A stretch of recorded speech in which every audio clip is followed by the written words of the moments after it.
Okay. Headache for the Avengers. Sorry. Video 2 now. Stupid alarm. I really should turn that off during my off times. I always forget to. Never mind. Video 2 now. Video 2 now. So, yeah, so he's menacing. He's very hard to kill. He gets... Somehow Wanda knows exactly where to go to find him. Somehow. Winds of Destiny. Remember, she used to say that in the old cartoon series. Like, a lot. At least Storm was able to change it up once in a while from the 90s series. At least that, had something. Anyway, so... yeah, so the three major baddies of the movie team up. Altron starts multiplying, doing his Altron thing. He tracks down vibranium through a guy who also knows Stark. So when Altron quotes Stark, he says, Stark used to say that to me, or something like that. During the convention, he says, there are conventions. We talk. I never sold him anything. So they've met. They had a passing or whatever for like a minute or whatever. The local warlord / Indy 500 fortune company leaders. So people talk to people. And so he gets pissed. Ultron gets pissed at that. We really see his emotions for the first time when he says that. When he quotes Stark, he says, "I'm nothing like him." It's like, I'm not my father. The father issues Ultron apparently has it's just actually kind of comical. So yeah, he can be comical, he can be brooding. So he's a lot of things. So he's like really all over the map with his personality at times. So yeah, he's going to be an enjoyable villain for many fans. It's just that he's a lot less scarier than what he initially is. So yeah, I'm going to make a parallel here. Okay. Those of you who know, like I see things. Parallel between this guy and, Lord Zed from Power Rangers is that initially they come in and they're freaking scary as all hell. They scare the kids, the parents call, or something along those lines, it feels like, and then things are dialed down. Apparently. That's what I feel. Because initially this guy was scary, and what's her name from Beyond the Trailer says, oh yeah, those might have to check underneath the bed for Ultron for some kids, like her kids or something like that. Like he's under the bed scariness. So I'm thinking there's something to that, I'm not entirely sure, but it just feels like he's a lot less scarier from when he was first introduced to the trailer.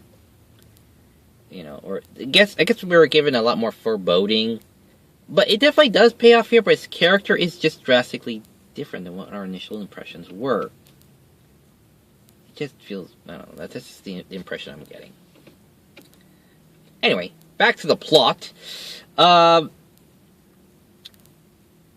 else was there? Okay, so lots of stuff happens in this film. So the Avengers get their minds worked with. Basically, you are confronted with your worst fear and nightmare, which shakes up everybody drastically. Like, it really just knocks them for a loop psychically.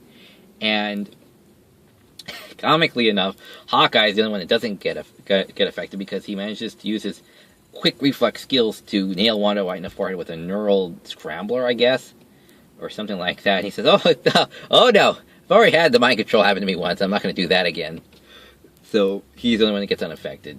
But that doesn't stop them from getting to Bruce back in the a winger or whatever they call it, and he goes nuts, goes tearing through the sea. And then Stark brings out the Hulkbuster armor, fights him for a few minutes, eventually takes him down. They eventually go back and they have to go underground. So they go to Hawkeye's family's farmhouse. So the movie starts to set up who's going to be in the next installment, because people are going to tap out. That's what one of the concepts they say of who's going to tap out. And they said, so the movie starts setting up, yeah, family people and relationships. So who's not going to be there in the next installment? So, so we see right away from this that Hawkeye's not going to be coming back in the next installment. He's going to live and move on. You know, he's going to move on from the Avengers. Thor has the weirdest storyline. His is kind of a bit rushed. He needs to cease. He had a bad vision where he preys on some sort of fear that he's the Doombringer. From what, I have no real clue how the hell that was his nightmare. But somehow he will lead them to destruction. Because apparently he doesn't have faith in himself that he's not a good leader. Well, you're not leading the Avengers, duh. It's not like you're going to inherit this thing tomorrow. You know, taking leadership takes time. Of course, you're not going to just be handed leadership, you know, right out of the gate. And he's led his small band of merry men, or whatever the hell they are, you know. And the Warriors 3, or whatever they're called, and, you know, so I don't know what exactly he's fearing so much. Anyway, I guess he's not as great as his dad, he thinks. So he goes to find his friend, which they find a pond, which then leads him to have visions to basically fill in the plot that, or the exposition that, that they're dealing with the Mind Stone. It's one of the Infinity Stones, and that something larger is at play. So we get that out of the way for the next installment. Sets up the game much larger field for the next installment.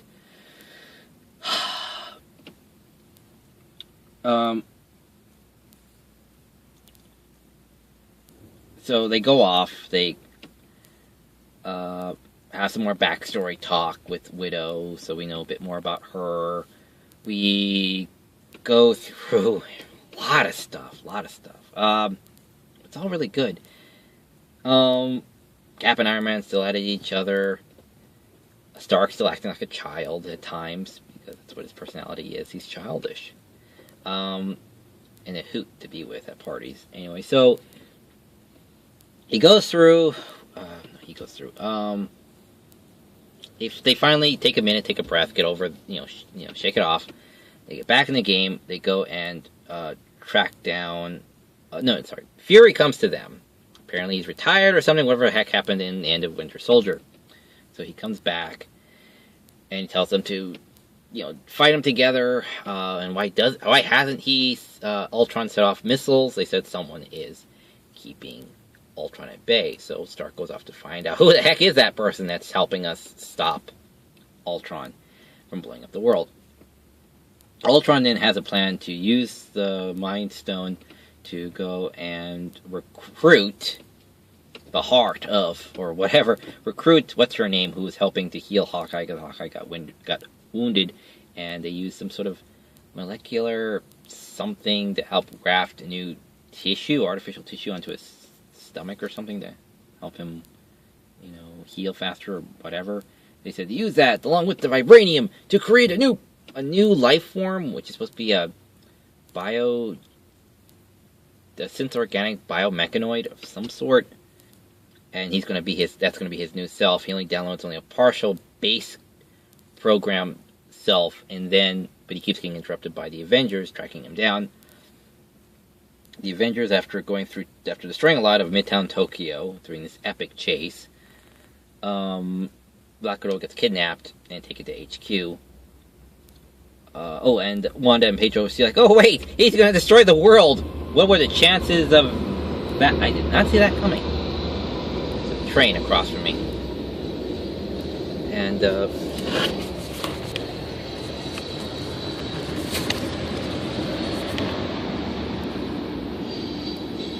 Yeah. So that's going on right now.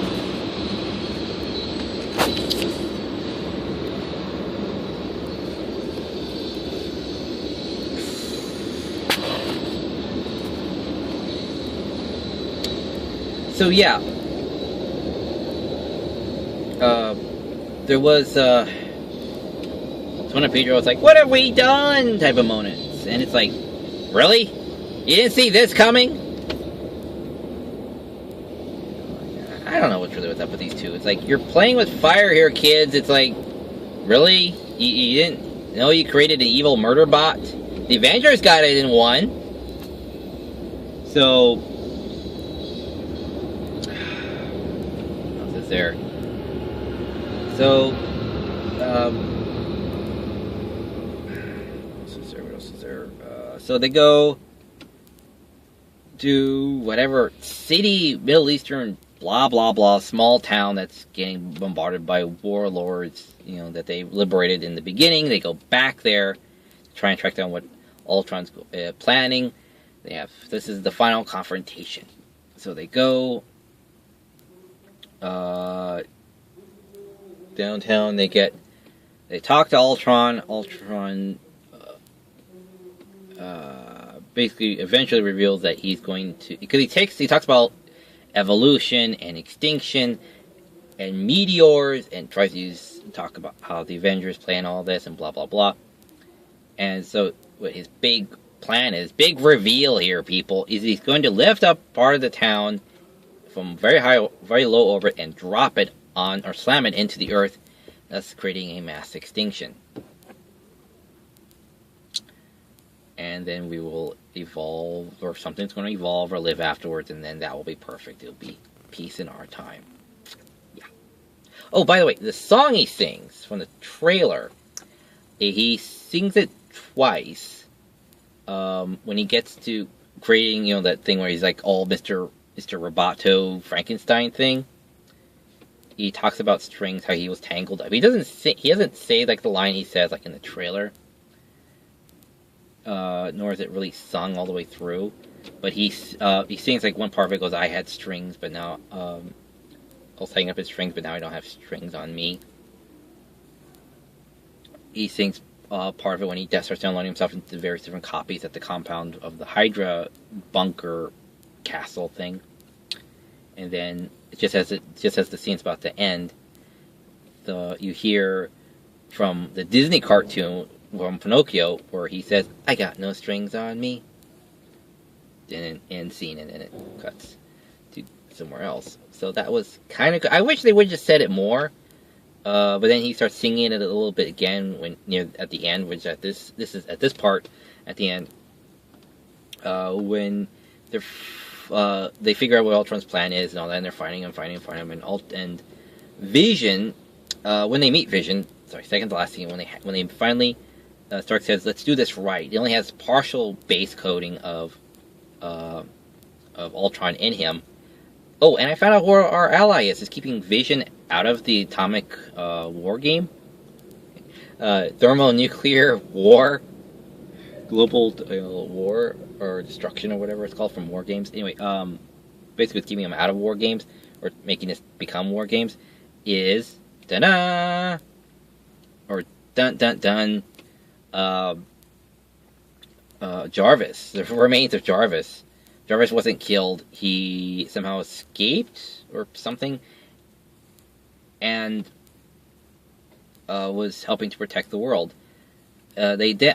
It got a little confusing because then people kept showing up with all deals, and I don't get the technobabble 100%, but I'm guessing they managed to imprint enough of Jarvis in the end to make Vision good. So when Vision, oh yeah, and then Thor pops up. Pedro, Wanda, and Cap meet up and say that Stark is going, because what she did to Stark is try to make him impulsive, or the mindset of to do whatever it takes to save the day. So Cap realizes that Stark's going to try to do the same thing again, even though he also tells, Stark also tells Banner this, and Banner says, "We're going to go through a loop, we're going to do this again." He goes, "No, this is not a loop, this is the end of the line. We need to do this right." So, They try to do the same thing again, like I said, to create another AI. Pietro and Wanda show up with Cap to try and stop him. They do try to stop him. Then Thor shows up and says we need to get this thing going. So he throws lightning at it. He bursts out of the cradle. They keep calling it the cradle, and kind of takes a moment to like adjust, like what's going on or whatever, and to kind of think for a moment, and they start talking and philosophizing, saying what Altron's up to, what his motives are, psychology, are you really with us? And if you're not, then blah, blah, blah. And Thor puts his hammer down. And then during the talk and this and that, Thor says that this is one of the Infinity Stones that's in his forehead. It's one of, it's safe with him, blah, blah, blah. And then Vision says, well, we need to get going, and hands Thor his hammer, and everyone just stops and looks at what he's doing, and Thor takes it, and Vision walks off, like nothing, like he doesn't notice that everyone just stopped, and it's like, did he seriously just do that? And I've seen that only one other time, was during Inuyasha, when they got the Texaiga. And neither one of them was able to, take it out of the sword out of the stone type of thing, or out of the bone or whatever of the dead father. And who pulls it out? Kagome, without even really trying. She just had her hand on it when she reaches out to go towards Inuyasha when he gets hurt, and just pulls it out like that, like, oops. And they're both like, seriously? Seriously? Neither one of us. His own heirs could not pull that thing out of the bone or whatever we're stuck in. But Kagome, a spiritual girl, human girl, was just able to just pull it out just like that. So they're both just like, yeah, we feel incredibly unemasculated right now. But they're not going to say it. So anyway, yeah, so...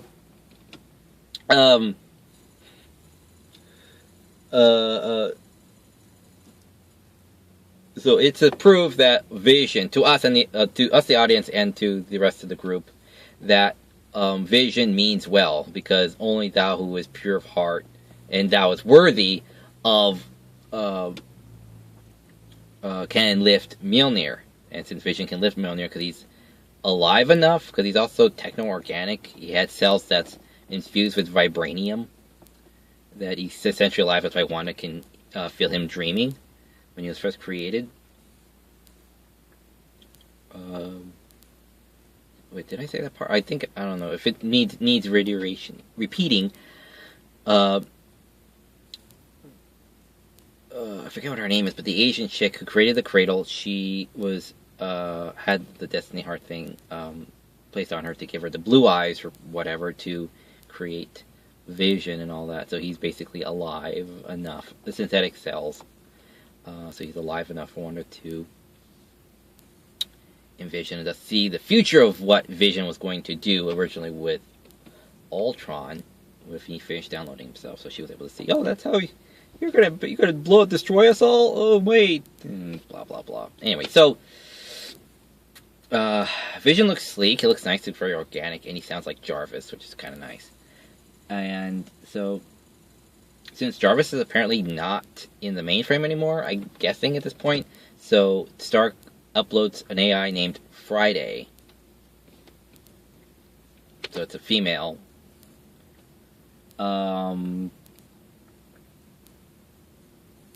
So they go down to the final fight sequence. They battle, and by the way, robots that you create as your army are supposed to be like a bit more indestructible. These robots just go down like real super easy. You know, it's like, come on, the Stark drones took, a bit more of a beating before they finally went down. These robots, Hawkeye and Black Widow were able to put these down like real easy with their own armaments. Or something like that. It just felt like these things are more Tinker Toy, built by, a lesser quality maker, than by Altron. Altron keeps building himself better and better bodies, and then he builds these army things of some standard stuff that just does not go up to par at all. You know, he has all this knowledge and resources, and yet he doesn't make them, like, a bit more indestructible, which is kind of weird. And they're all, like, a lot different. I guess they're supposed to represent all different versions of Altron. Designs, I'm guessing. So we see a lot of different designs. Some a lot more like Stark's Iron Man outfit, and more towards the Altron look. And then the juiced up Altron look. And he destroys another version of himself for whatever reason. I guess for dramatic effect, that he keeps trying to evolve and build himself better. But did you really have to rip his old self apart while in mid monologue? I guess for dramatic effect. Anyway. So he goes to this whole thing. We get a lot of talking. He finally, starts beating on Thor. Finally. Someone who can take a beating. And Thor's just kind of going on and on. I was like, okay, I'm running out of stuff to say here. Can you hurry it up? And Vision comes in and just smacks him with the hammer. He says it's terribly unbalanced. And he says, well, if it's too balanced, then you lose power with the swing. There's a lot of casual talking while during this battle for your lives and for the people in the town up in the sky that's floating up. And it's kind of refreshing to see that it's kind of getting into the Doctor Who-ish level of passe, where the Doctor in Journey into the Dalek, or Venture into the Dalek, or whatever, or Into the Dalek, I think is what it's called. The Doctor has a gun pointed at him so many goddamn times. I was not surprised, someone's pulling a gun on the Doctor. Oh dear, how is he going to get out of this one? And he just waltzes through the scene like it's nothing. Because he's done this so many freaking ass times. It's like, I know they're not going to shoot the Doctor. He said he knows how to do this to get past to someone that's saying, yeah, we can't let you know where this location is. We're going to shoot you now. And what does he do? He talks his way out of it. Or he waits for someone to say something that they need him, that he's more of an asset alive than dead. He's more of an asset than a liability. So, yeah, that the nonchalantness, passe talk is very needed, Before, the passe talk was afterwards, or something like that, or to Jarvis with Stark. But now more like everyone kind of says it. Like, in the beginning, Cap says, Stark cusses about something or other, and Cap's all like, what's the language? It's like, seriously? Like, his morality dictates that he has to be the censorship button for the Avengers. So they keep ragging on him about that throughout the course of the film. It's like whenever someone says we have to talk nice and not curse or something. So so Fury shows up with the battleship thing, the flying battleship. I don't know what the hell they call it, carrier. And they start picking up people. Pedro and Wanda eventually become good guys, because they just want to kill Stark for avenging their parents in their childhood, something. So they start helping people. Pedro eventually dies. Spoilers, whatever have you. Blah blah blah. Wanda eventually kills the juiced up Altron.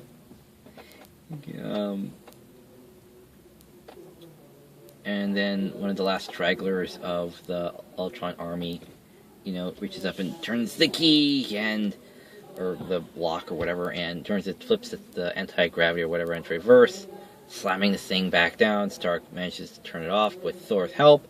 It blows up the abandoned island in the sky. And Banner and Black Widow were saying how they wanted to just, they get away, they don't have to do this anymore. But they're still going to finish the mission. So, don't spoil it, she says. I'm already spoiling it. It's a good film. There, it's spoiled. So, they go through this whole thing, the movie goes through this whole thing of setting up at various different points who's going to stay and who's going to go at the end.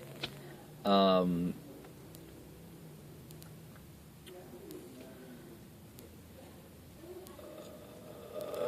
blah, blah, blah. So the island explodes. They go.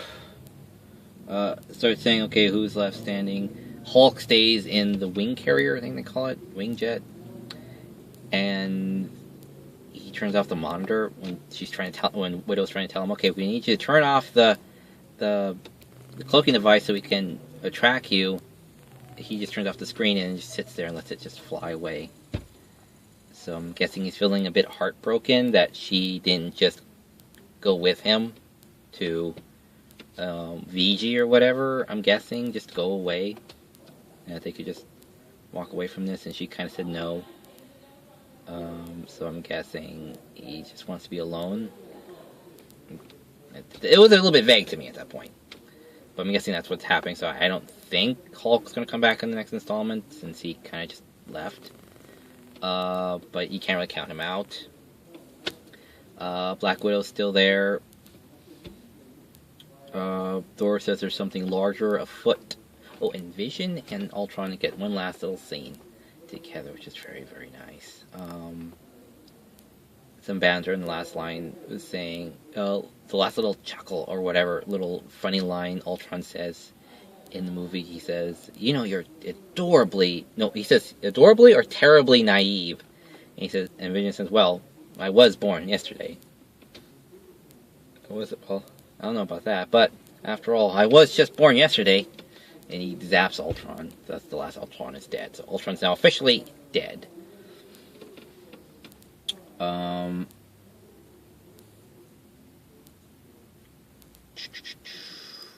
They go to the new Avengers HQ and start setting up shop with the last remnants of S.H.I.E.L.D. They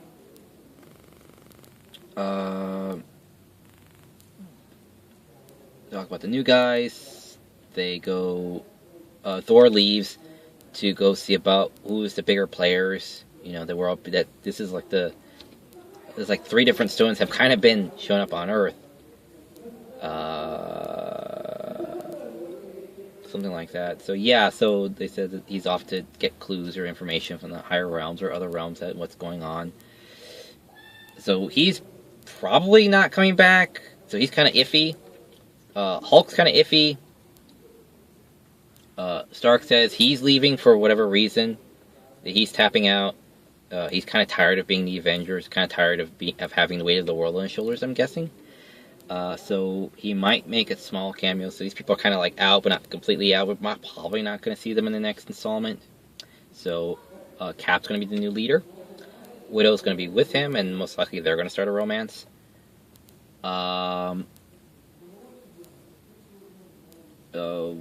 Not Hawk, but what's his name with the wings from Winter Soldier is going to be there.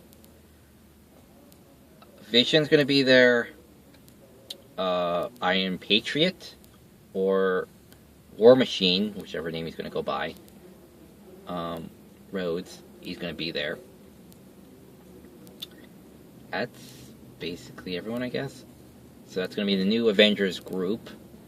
And Cap says, Avengers! And then cut the credits. Yeah. No, literally. It cuts the credits. And the girl sitting behind me to my right, she sounds adorable, by the way. Right. Yeah, I think you sound adorable. She says, "Oh, he didn't get to say it. You know, it's assemble. Come on, say it. It's supposed to say Avengers assemble." And I'm kind of with her on that. Not just because she sounds cute, but because, yeah, he kind of says Avengers, because that's the call sign, Avengers assembled. So him not saying it, I'm guessing it's supposed to, like, help a bit more of an emotional tug towards the next installment. I'm guessing. I don't know. But, yeah, him going through the, you know, this whole process of him being part of the team and now being team leader. Because he keeps fighting with Stark about everything. And how, he feels that the person who wanted a normal life or some semblance of a normal life, the white picket fence, like Hawkeye's out. He says the person who wanted that fell into the ice and someone new crawled out. So that's basically what a lot of what the Avengers is these people who can view themselves as monsters because they're products or byproducts of processes, things that have been done to them, or if they've accidentally done to themselves, or had to do to themselves. So each one feels like a little Frankenstein's monster of some sort or variety, and they're all trying to do the best they can with their abilities, to be a positive force in the world. They don't want to view themselves as that monster. So a lot of them feel that, which showcases a lot of their fears. So he's now more accepting that he is a man of the future. He is a man who doesn't need a war to feel given purpose, but he's a man who also now realizes he doesn't need a normal life in order to feel comfortable. So he gets to be team leader. So I guess to sum up this whole thing. Oh, and before I get into that, the epilogue, or mid-credits epilogue, I'm guessing. So we see something unlocking. I thought that was like a vault or something. Turns out it is a vault, and all these lights start turning on, and we see the Infinity Gauntlet with no jewels. What could this mean? Who could it belong to? Oh wait, there he is. He walks up, the door opens, walks up, he sticks his hand into the glove, and he says, "Fine, I'll do it myself." And then cut to credits. Everyone's all like, yeah, and I'm there clapping. Thinking, yeah, okay, so now he's actually going to be a key player in the next one. So the next one, we're actually going to see, what's his name? Just keeps my mind. One with the chin. Dang. Silver Surfer. What's his name? Damn. I forget what his name is, but yeah, that guy. So he's going to be the major villain in the next installment. That's going to be brutal. So what else was there? So I'm guessing maybe in the next installment, Guardians of the Galaxy are going to come by. I'm guessing, but they've already had many crossovers in the animated universes already. So I'm doubting that, but it's a very faint possibility. Okay, so final thoughts. What do I think of everything as a whole? As a whole, it feels very much a sequel. Does anything feel forced? Not so much forced, but like a big road sign, what it feels like. It doesn't feel in your face quite so much, but it still feels like a big road sign of where characters are going by the end. Especially Hawkeye near the beginning when they go to his farm. It's like, totally he's going to survive. Totally he's going to not be in the Avengers. Stark was a bit more surprising. He left kind of more on vague reasons, but you can kind of assume those reasons. Thor may or may not return, because he's off getting information, but he still feels that he's going to be a part of the Avengers. Unless something bigger is calling for his attention.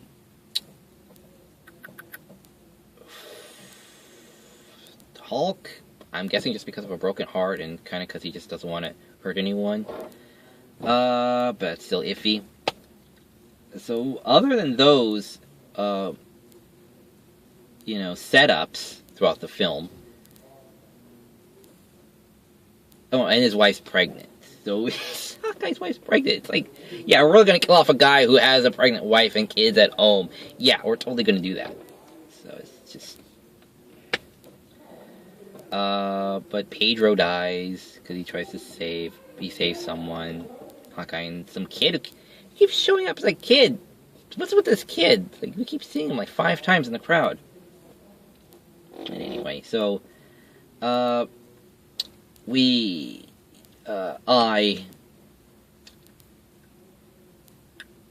think the CG, of course, CG is stellar. The story is strong.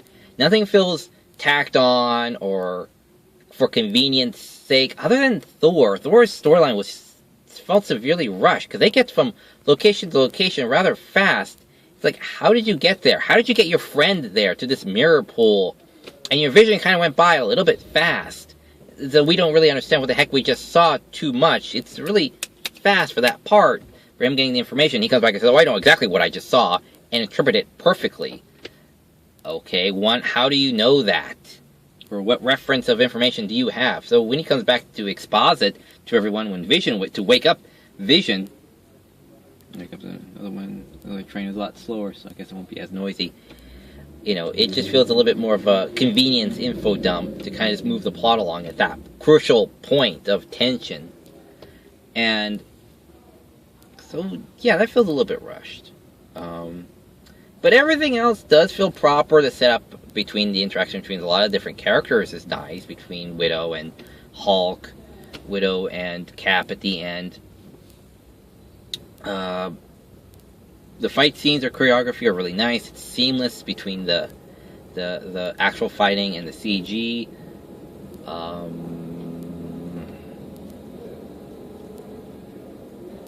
there, Hawkeye's storyline does, he does feel like this is a story for a lot of characters. They're going in through things. They're going on with life, whether they choose to stay or go. It feels like a life decision.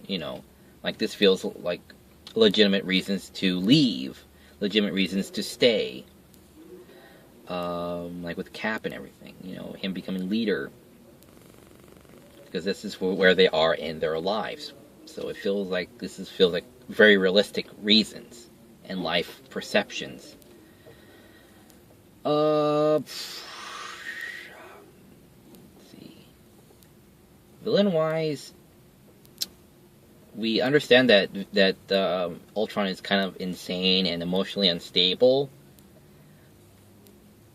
So we know he's kind of nuts, and what he perceives is order and chaos is basically what it is. And we have a lot of expositing explanation about Ultron's mindset to us throughout the film, to various different stages throughout the film, so we don't feel too lost.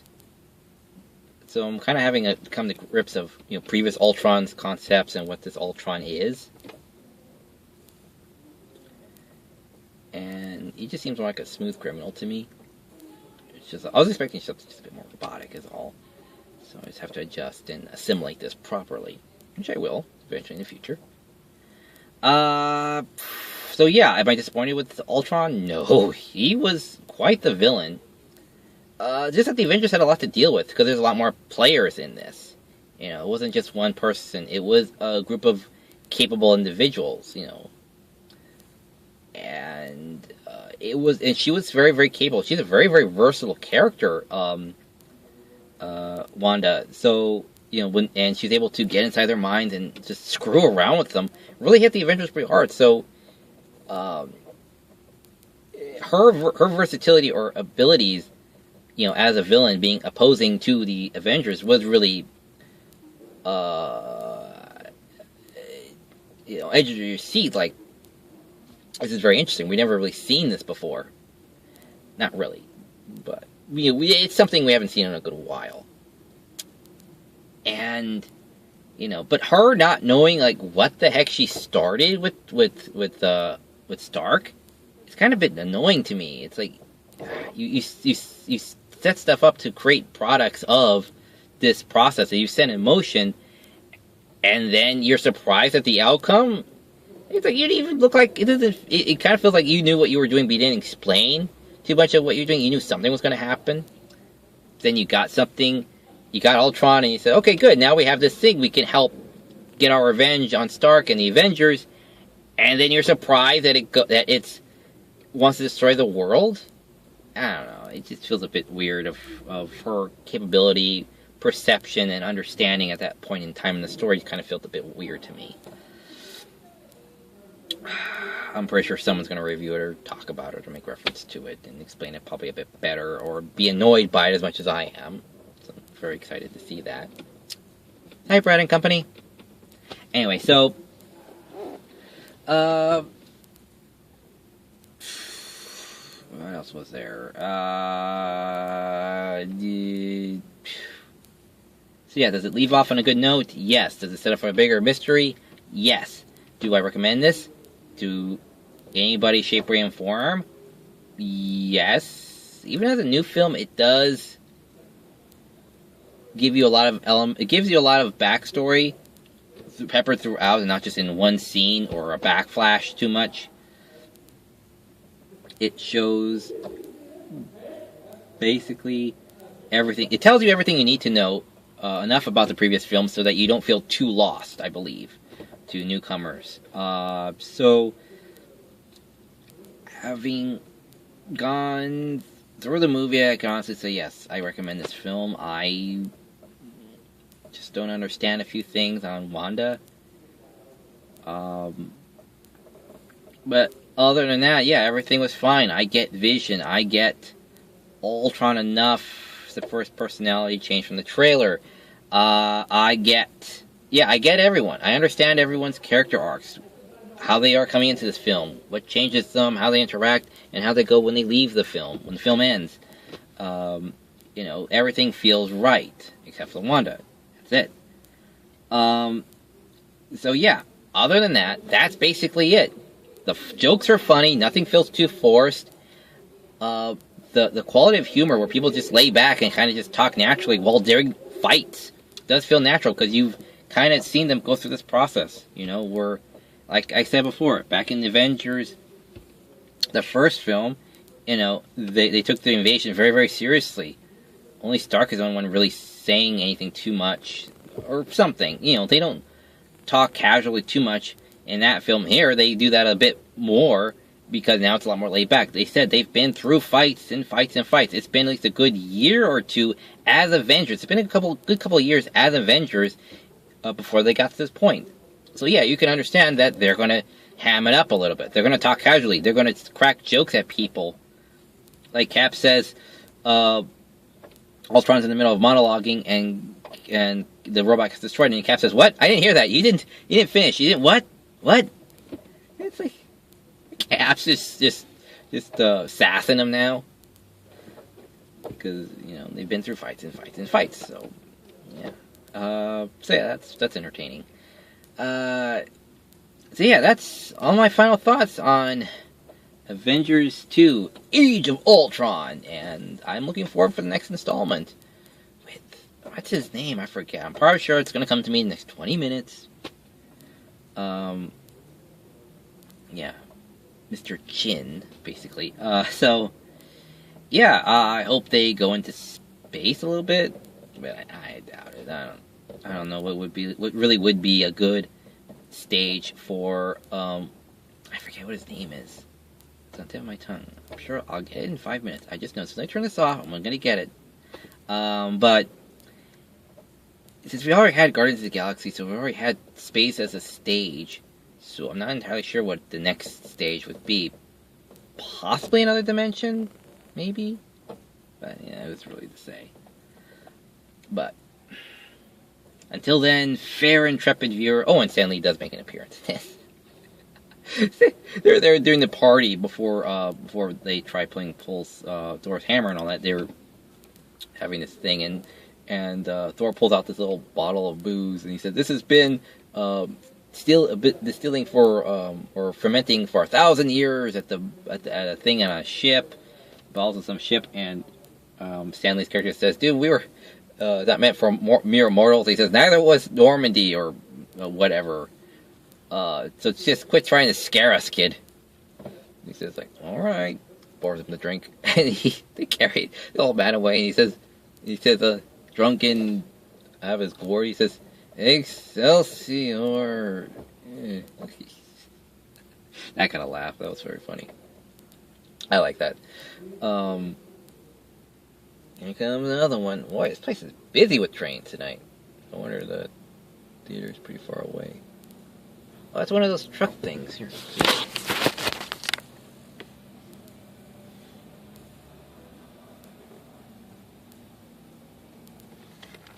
Hope you saw that okay.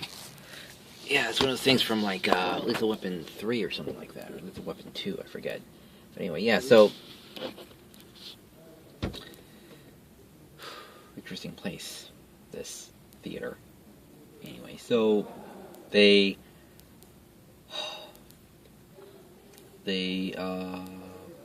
yeah, so they pour the drink, and the only person I think that or whatever pour that drink for would be for Cap, and I think he does pour some for Cap, so Cap gets thoroughly wasted in this.